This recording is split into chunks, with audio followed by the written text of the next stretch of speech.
ये क्वेश्चन आपका IIT JEE में आया था 1989 में। तो इसमें पहली बात तो देखो थोड़ा कॉम्प्लिकेटेड क्वेश्चन है। इसमें ये पहली बात कहा गई थी कि यदि मान लो ये इक्वेशन है ना x square plus p x plus q equal to zero, इसका जो रूट है ना, इसके रूट अल्फ़ा और बीटा है। इस इक्वेशन के रूट्स क्या हैं? अल्फ़ा और बीटा। ठीक है, तो अल्फ़ा बीटा और पी और क्यू के बीच में आपको रिश्ता क्लियर हो जाएगा। फिर उन्होंने एक दूसरी इक्वेशन दी x square minus r x plus s equal to zero. फिर उन्होंने कहा इस इक्वेशन का बेसिकली जो रूट है वो है alpha two the power of 4 और beta to the power of 4। तो अब इससे ये क्लियर हो जाएगा कि alpha two the power of 4 और beta to the power of 4 का रिश्ता आर और एस से आ जाएगा। एक तरह से समझ लो कि भैया अल्फ़ा और बीटा का रिश्ता भी आर और एस से आ गया। फिर उन्होंने एक तीसरी इक्वेशन दी। तीसरी इक्वेशन उन्होंने क्या दी कि x square minus 4qx plus 2q square minus r equal to zero. तो देखो यहाँ पर जो वेरिएबल है x उसकी पावर 2 है, यहाँ पर वेरिएबल की पावर 1 है, और ये 2q स्क्वायर माइनस आर है ना, ये पूरा कांस्टेंट पार्ट है। इसके साथ में क्या है, जो वेरिएबल है उसकी पावर 0 है। फिर इन्होंने क्या कहा ना कि अब इस इक्वेशन के पास क्या होगा, दो रियल रूट्स होंगे या दो पॉजिटिव रूट्स होंगे कि दो नेगेटिव रूट्स होंगे, एक पॉजिटिव और एक नेगेटिव रूट होगा। तो भाई ये मान के चलो कि 99% जो बच्चे जो दे रहे हैं ना एग्जाम आईआईटी जेईई के, इस प्रकार का कोई भी क्वेश्चन आता है ना, पहले बेहोश हो जाते हैं, अटेम्प्ट ही नहीं करते हैं, लेकिन ये सब बड़े इजी क्वेश्चंस होते हैं। आप बस जो कॉन्सेप्ट सीखे ना क्लास में उसको धीमे धीमे अप्लाई कीजिए, कुछ अपनी ओर से कुछ नई चीज़ मत जोड़ दीजिएगा।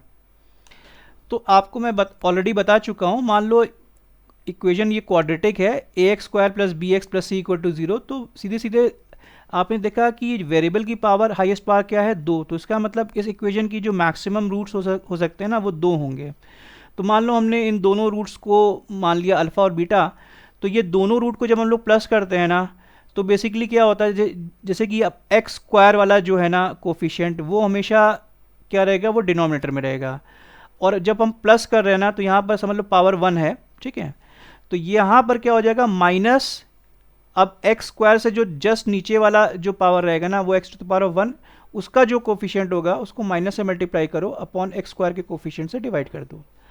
और ऐसे जब दोनों रूट्स को आप मल्टीप्लाई करते हो ना अल्फ़ा बीटा को, तो बेसिकली क्या हो जाता है, वो बेसिकली अब आप क्या है कि यहाँ पे देखो एक्स की पावर 1 हो गई, एक्स की पावर 1 हो गई, तो मतलब ये एक तरह से 2 हो गई। तो अब 2 का डिफरेंस होना चाहिए। तो अब आप क्या करोगे, अब आप बेसिकली जाओगे यहाँ पर जहाँ पे x to the power of लड्डू का कोफिशिएंट है उसको आपने लिखा न्यूमरेटर में c, फिर एक्स स्क्वायर का जो कोफिशिएंट है उससे उसको डिवाइड कर दिया। तो आपको ये फंडा क्लियर हो गया। क्वाड्रेटिक इक्वेशन में जब हम लोग समेशन ऑफ रूट्स लेते हैं तो बेसिकली क्या होता है, minus into x to the power of 1 का कोफिशिएंट, और डिनोमिनेटर में बेसिकली एक्स स्क्वायर का जो कोफिशिएंट है वो हम लिखेंगे। और जो प्रोडक्ट ऑफ रूट्स होते हैं उसमें हम लोग क्या करेंगे, x to the power of 0 का जो कोफिशिएंट है वो न्यूमरेटर में होगा, और डिनोमिनेटर में भी जो बेसिकली होगा वो आपका एक्स स्क्वायर का जो कोफिशिएंट है वो डिनोमिनेटर में होगा। इन दोनों ही केस में देखो एक्स स्क्वायर का जो कोफिशिएंट है ना वो डिनोमिनेटर में रहता है, लेकिन प्लस वाले केस में क्या रहता है, ये माइनस के साथ में है ना x to the power of 1 का कोफिशिएंट रहेगा, और प्रोडक्ट में क्या रहेगा, x to the power of 0 का कोफिशिएंट यहाँ पर पॉजिटिव के साथ में, ठीक है, ये न्यूमरेटर में रहेगा। भाई जब भी करोगे ना आप ए बी सी की वैल्यू निकालोगे, इसी स्टैंडर्ड इक्वेशन से आप कंपेयर करके निकालोगे, जैसा कि मैं ऑलरेडी कई लेक्चर्स में बता चुका हूँ अलॉन्ग विद एग्जाम्पल्स। तो मान लो अब ये इक्वेशन दी हुई है x square plus p x plus q equal to 0। तो इसमें अल्फा और बीटा आपको दो रूट दिए हैं, तो अल्फा प्लस बीटा बेसिकली क्या हो जाएगा, माइनस इंटू पी अपॉन 1, तो ये माइनस पी आ जाएगा, और अल्फा इंटू बीटा क्या आ जाएगा, ये क्यू अपॉन 1 इक्वल, तो इसका मतलब ये क्यू हो जाएगा। इसी प्रकार जो आपकी इक्वेशन है ना x square minus r x plus s equal to 0, इसके दो रूट्स हैं, ए टू alpha to the power of 4 और beta to the power of 4। तो इन दोनों का जो समेशन है ना alpha to the power of 4 plus beta to the power of 4 basically क्या हो जाएगा, minus into minus r upon 1। तो minus 1 into minus are basically plus are हो जाएगा अपॉन 1, तो ये आपका आर आ गया। और बेसिकली इन दोनों का जो प्रोडक्ट है ना alpha to the power of 4 into beta to the power of 4 basically क्या हो जाएगा, एस अपॉन 1। देखो यहाँ पर s है और यहाँ का कोफिशिएंट 1 है, s अपॉन 1, ये बेसिकली आपको s मिल गया। अब आपको ये इक्वेशन दी हुई है जिसके रूट्स के बारे में पूछा गया, x square minus 4qx plus 2q square minus r equal to 0। तो जब आप स्टैंडर्ड इक्वेशन से इसको कंपेयर करेंगे ना, तो जो b की वैल्यू है वो बेसिकली आपकी -4q है। तो अब आपने जब b स्क्वायर लिया ना, तो -4q को आपने स्क्वायर लिया, तो बेसिकली -4 का स्क्वायर क्या हो जाएगा, ये +16 हो जाएगा, q का स्क्वायर q स्क्वायर हो जाएगा। फिर आपको पता है -4 AC लेते हैं, तो ये -4 ले लिया। a की वैल्यू तो देखो 1 है, और अब c की वैल्यू जो है बेसिकली ये 2q स्क्वायर माइनस आर है, तो आपने इस प्रकार से इसको लिख दिया। तो बेसिकली ये 16q स्क्वायर माइनस ये 4 इंटू 2 है ना, ये 8q स्क्वायर हो जाएगा, और ये माइनस इंटू माइनस ये प्लस कर जाएगा 4r। तो बेसिकली 16 में से 8 कम हो जाएगा, तो 8 बचेगा, ये q स्क्वायर प्लस 4r। तो एक प्रकार से 4 into alpha to the power of 4 plus 2 alpha square beta square plus beta to the power of 4 हो जाएगा। ये क्यों हो जाएगा, देखो r की वैल्यू यहां पे क्या है, alpha to the power of 4 और beta to the power of 4। तो यहां पर r की जगह alpha to the power of 4 और beta to the power of 4 रख दोगे। q में देखो q की वैल्यू क्या, अल्फा और बीटा, तो q की जगह आप अल्फा और बीटा रख देंगे, उसका स्क्वायर कर देंगे, तो बेसिकली आपका ये चीज आपको मिल जाएगी। अब इस वाले में ना बेसिकली ये वाला फॉर्मूला एप्लीकेबल हो जाएगा। अब उलट दिया, A square plus B square plus 2ab को आप a प्लस बी का होल स्क्वायर लिख सकते हैं। तो यहाँ पे जो a है ना वो अल्फा स्क्वायर है, और जो b है वो बीटा स्क्वायर है, तो है ना।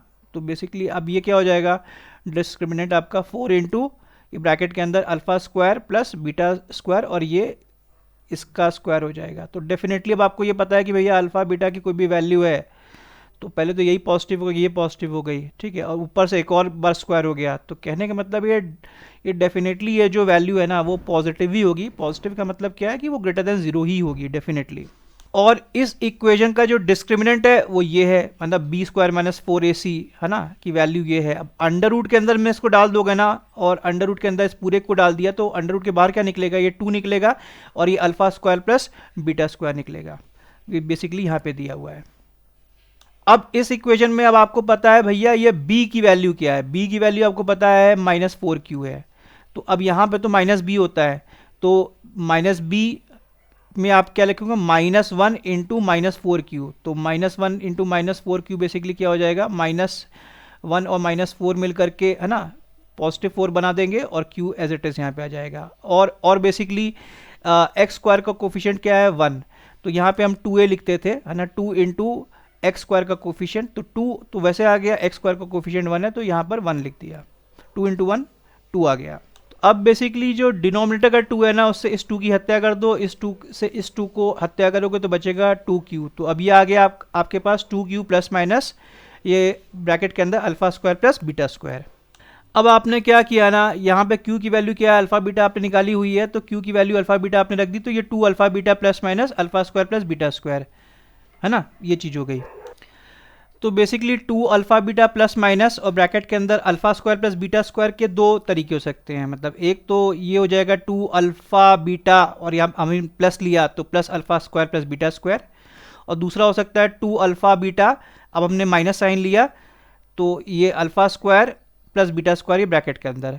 अब इसमें से हमने क्या किया, -1 को बाहर ले लिया, तो अंदर क्या हो जाएगा ब्रैकेट के अंदर, ये alpha square plus beta square minus 2 alpha beta. अब ये जो है ना ये बेसिकली एक तरीके से क्या है, ये अल्फा प्लस बीटा का होल स्क्वायर, और ये बेसिकली क्या है, ये बेसिकली आपका क्या है, ये बेसिकली -1 और ये ब्रैकेट के अंदर अल्फा माइनस बीटा का होल स्क्वायर। तो अब आपको ये बात पता है ना कि अल्फा बीटा की वैल्यू कुछ भी हो, ठीक है, लेकिन अब ये प्लस होकर के फिर ये स्क्वायर हो जा रहा है ना, ठीक। तो अब ये क्या है कि ये पूरा जो खेल है ना ये प्लस ही रहेगा, और यहाँ पे अल्फा बीटा की कोई भी वैल्यू हो, लेट इट बी है ना। अब ये स्क्वायर हो गया, लेकिन साथ में नेगेटिव चिपका हुआ है ना, तो ये वैल्यू नेगेटिव हमेशा ही रहेगी। तो एक तरीके से इस पूरे इक्वेशन की ना एक रूट तो पॉजिटिव होगी और एक रूट क्या होगी, नेगेटिव होगी। अब मुद्दा ये है कि आप अल्फा बीटा को दोनों का ना आपको पता नहीं है कि मतलब वो प्योरली रियल नंबर हैं कि कैसे हैं क्या हैं। तो भाई ठीक है, तो आप ये 2 रियल रूट्स तो नहीं लिख सकते है ना, और आपने देखा एक पॉजिटिव और एक नेगेटिव आ रहा है, तो ये दो पॉजिटिव रूट भी नहीं हो सकता। फिर आपने देखा था कि एक पॉजिटिव एक नेगेटिव रूट्स आ रहा है, तो ये दो नेगेटिव रूट भी नहीं हो सकते। तो जो बचा हुआ जो ऑप्शन है ना, that is option number D, और ये आपका करेक्ट होगा। तो इज दिस पॉइंट क्लियर?